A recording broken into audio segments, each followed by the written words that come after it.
Well, friends, this is not actually going to be a vlog per se. This is going to be a how-to video. I have not produced a how-to video in a long time. I haven't felt like it. I've been working on the other project, the cancer and the chemo and the radiation videos.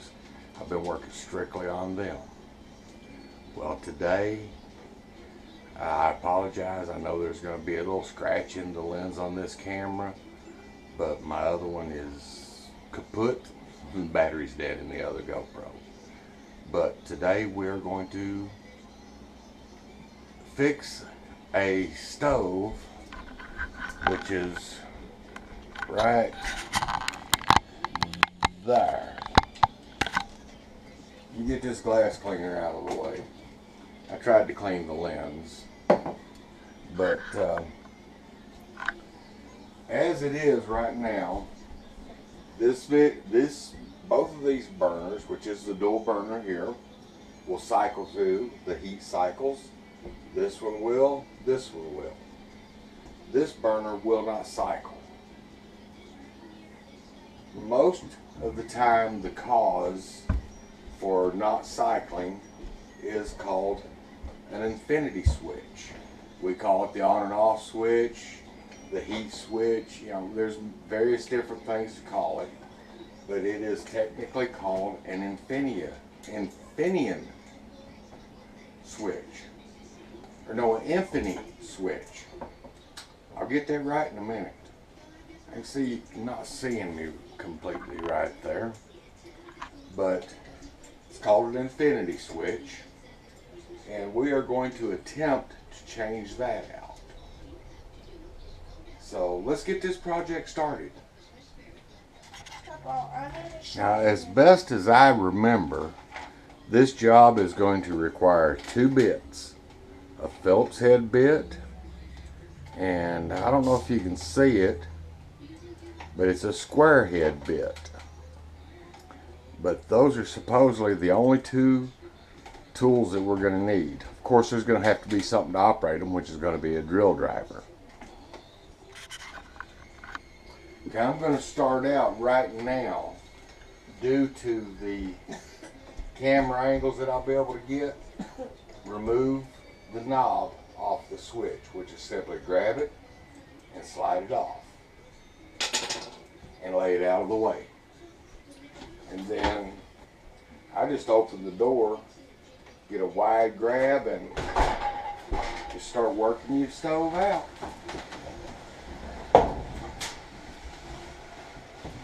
Turn it to where we can get to it and see each other.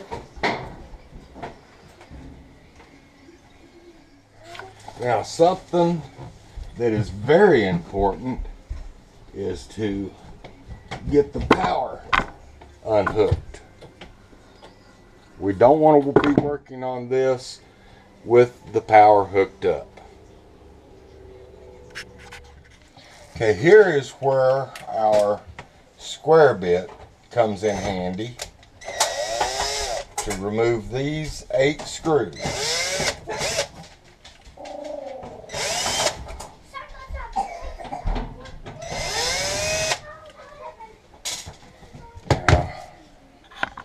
I'll turn you a little bit, see if you can see these.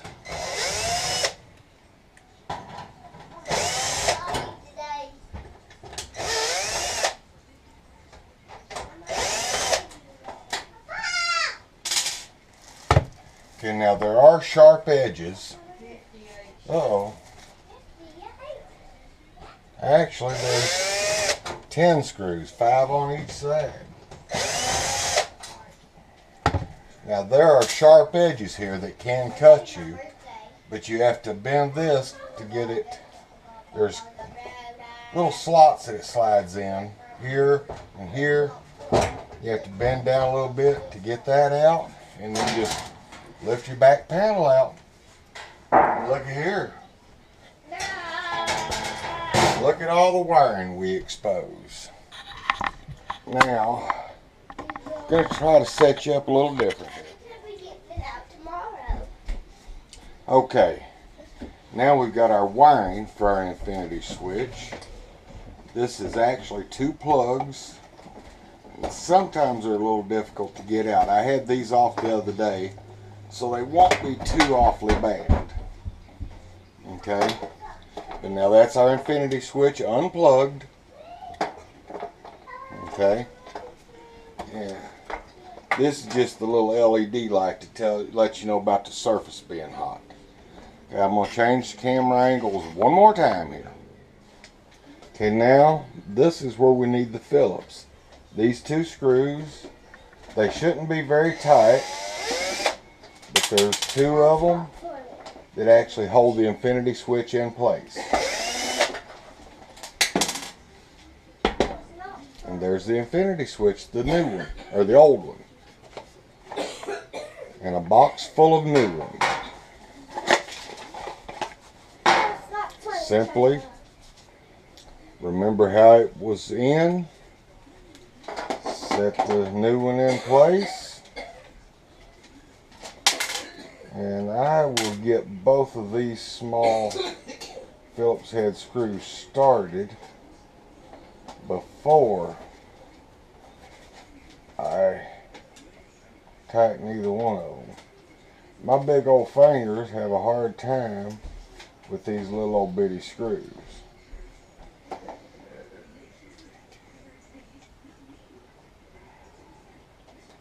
But there they are.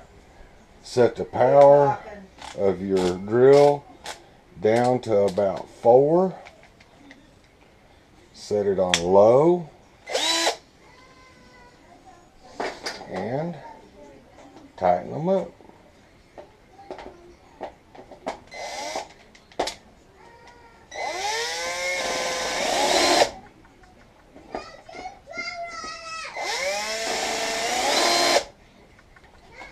Now that's it tightened up, and we can actually at this point go ahead and put our knob back on and see if it'll fit.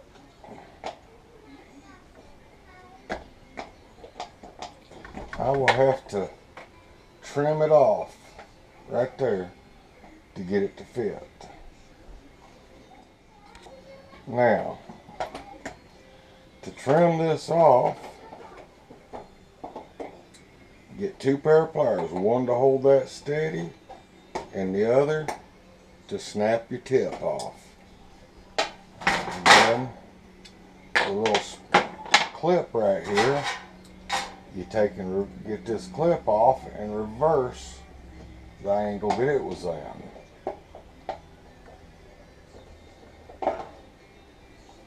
Which sometimes can be fun getting it off.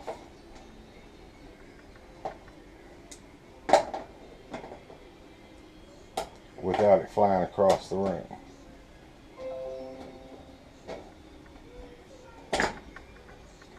There. Oh, there it went. Yeah, I told you to go flying across the room.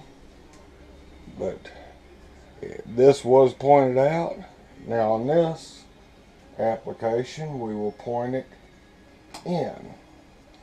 There, it's back in place. Turn the knob till it clicks and slide your knob on, and absolutely perfect. Okay, we're going to go to the back now. Okay, we're on the back side, and we will put our plug-ins in.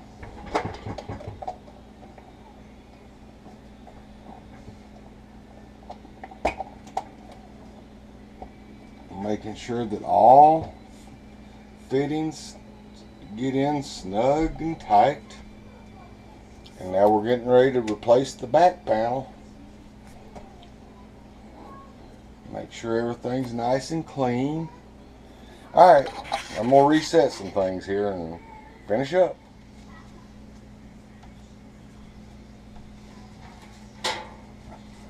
Okay, we will work this around until we get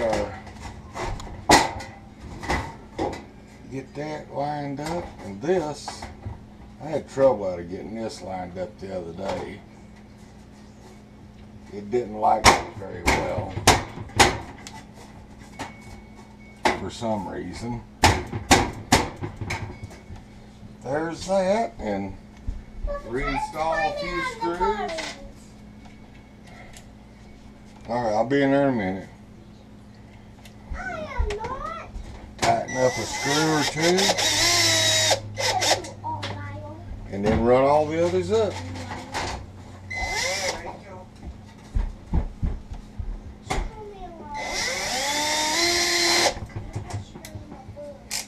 Have to power our grill up a little bit more to get this to work.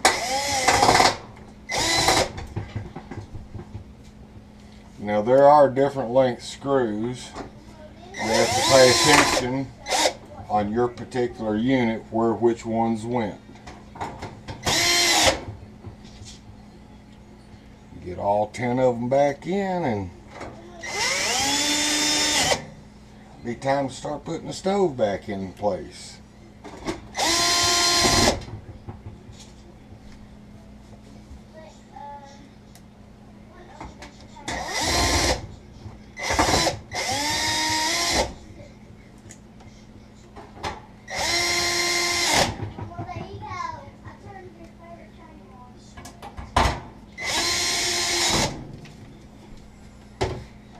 Alright, that panel's back on. I'm going to rearrange the camera and hook the power back up and slide her back in. Okay, now I'm going to have to bend over here in front of you to get this plug in. Plug back up. It's time to hook the power back up to it.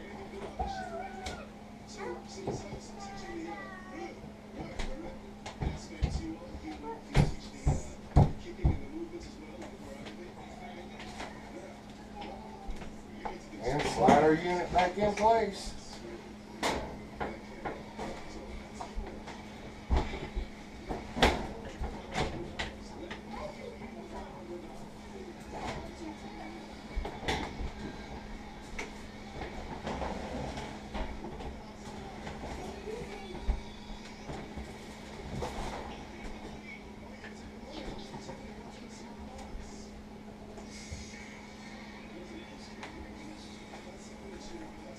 Now we check our burner.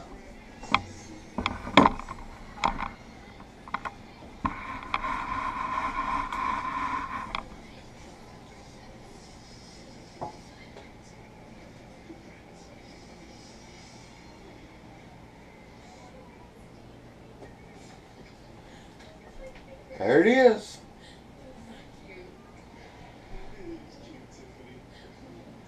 Working like a charm.